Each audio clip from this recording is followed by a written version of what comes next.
Have you ever heard of the day the sky fell? No, this isn't a fairy tale. It's a true story from June 30th, 1908, in the remote heart of Siberia, a place called Tunguska. That morning, something happened that still baffles scientists over a century later. An explosion, 1,000 times more powerful than the atomic bomb dropped on Hiroshima, flattened over 2,000 square kilometers of forest. But here's the mystery. There was no crater, no impact site, just pure, unadulterated devastation.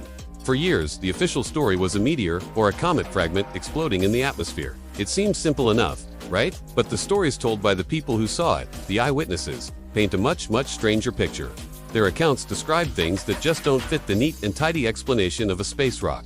Today, we're going to dive deep into those forgotten testimonies. The chilling and bizarre details that suggest the Tunguska event was something far more mysterious than we've even led to believe. Let's start by setting the scene. It was a clear summer morning. Indigenous Evenki people and Russian settlers were going about their daily lives, hunting, herding reindeer, and tending to their homes. Suddenly, the tranquility was shattered. From hundreds of kilometers away, people saw it. A brilliant ball of fire, brighter than the sun, silently streaking across the sky. But this wasn't just a quick flash. Witnesses described it as a pillar of fire or a shining body that changed shape and color. One farmer, S. Semenov, who was over 60 kilometers from the blast zone, reported seeing the sky split in two. A great fire appeared, and he felt an intense heat, as if his shirt was on fire. He was thrown several meters and knocked unconscious. When he came to, the forest was on fire, and everything was destroyed. The sound that followed was just as terrifying. It wasn't a single boom. Survivors described a series of deafening claps, like artillery fire or rocks falling from the sky.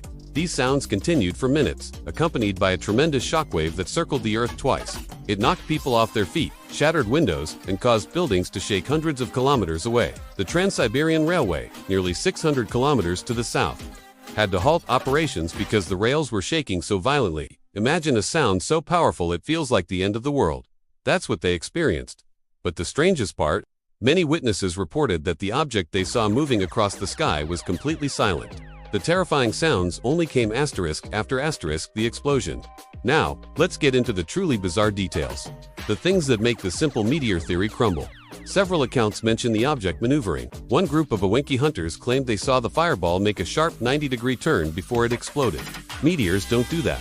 They follow a ballistic trajectory governed by gravity and atmospheric drag. They don't make course corrections.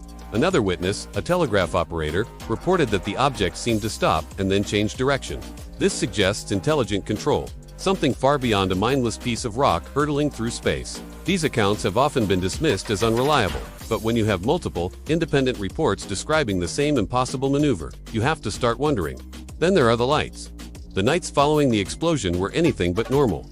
Across Europe and Asia, the sky glowed with an eerie, silvery light. It was so bright that people in London could reportedly read a newspaper outside at midnight without any artificial lighting. This phenomenon, known as bright nights, lasted for several days. Scientists have tried to explain it as sunlight scattering off ice crystals or dust thrown into the upper atmosphere by the explosion. But the sheer intensity and duration of the glow are hard to reconcile with the amount of dust a mid-air explosion would create. Furthermore, the eyewitnesses in Siberia described something different. They talked about strange, colorful columns of light reaching from the ground up to the sky, almost like giant searchlights, appearing in the days leading up to and following the event. These weren't just bright nights, they were localized, structured light phenomena that defy easy explanation. The physical effects on the environment and the people were also strange. The blast flattened 80 million trees, but in a peculiar butterfly-shaped pattern, all pointing away from a central point. At the epicenter, a small group of trees was left standing, but they were stripped of all their branches and bark, like telegraph poles. This telegraph pole forest is a hallmark of a powerful aerial explosion. But here's where it gets weird. Researchers who later visited the site found accelerated tree growth in the years following 1908. The radiation levels were also found to be slightly elevated, but not in the way you'd expect from a nuclear event. And what about the people? Many of the local Evenki people and their reindeer herds suffered from a mysterious illness afterwards. It was described as a kind of scab disease, similar to smallpox, and many died. Could this have been a form of radiation sickness? The official reports from early Soviet expeditions are vague on this, but the local legends are persistent. Let's bring all these strange threads together. We have an object that moves silently, changes direction, and explodes without leaving a crater.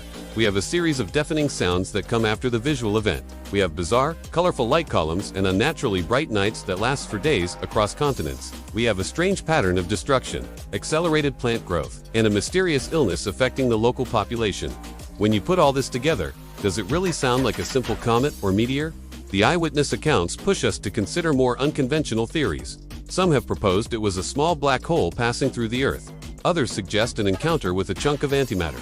And of course, there's the most tantalizing theory of all, that the Tunguska Event was the explosion of an extraterrestrial spacecraft. This isn't just wild speculation. The idea of a crashing alien ship, perhaps experiencing a catastrophic engine failure, would explain many of the anomalies. The maneuvers, a craft trying to correct its course. The silent flight followed by a massive explosion. A malfunctioning propulsion system. The strange lights and radiation. The side effects of an advanced, unknown energy source. The lack of a crater. A mid-air disintegration of the craft. Even the mysterious illness could be explained by exposure to unknown biological or radiological materials from the ship. Early Soviet science fiction writers were quick to jump on this idea, but several serious scientists have also considered it a plausible, if remote, possibility. They argue that we can't just ignore the eyewitness data simply because it doesn't fit our current understanding of physics and astronomy.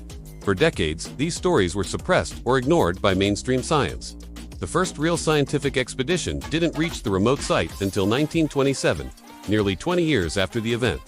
By then, many of the witnesses were gone, and the physical evidence was fading. The Soviet government was more interested in finding valuable minerals than in solving a cosmic mystery. But the stories survived, passed down through generations, and collected by a few dedicated researchers who dared to listen.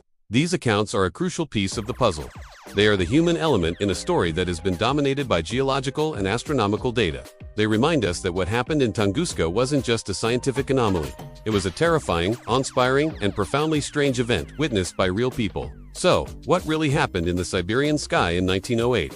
Was it a comet, a meteor, a black hole, or something from another world? The truth is, we still don't know for sure. The Tunguska Event remains one of the greatest unsolved mysteries of the modern age. But by listening to the voices of those who were there, we get a much richer, and frankly, more mind-bending picture than the simple textbook explanation. Their descriptions of impossible maneuvers, strange lights, and silent fireballs challenge our assumptions and open the door to possibilities that are far more exciting and perhaps a little frightening.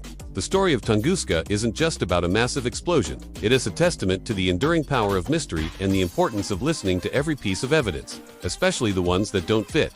What do you think happened that day? Let me know your theories in the comments below. Thanks for watching, and if you enjoy exploring the world's greatest mysteries, make sure to subscribe for more.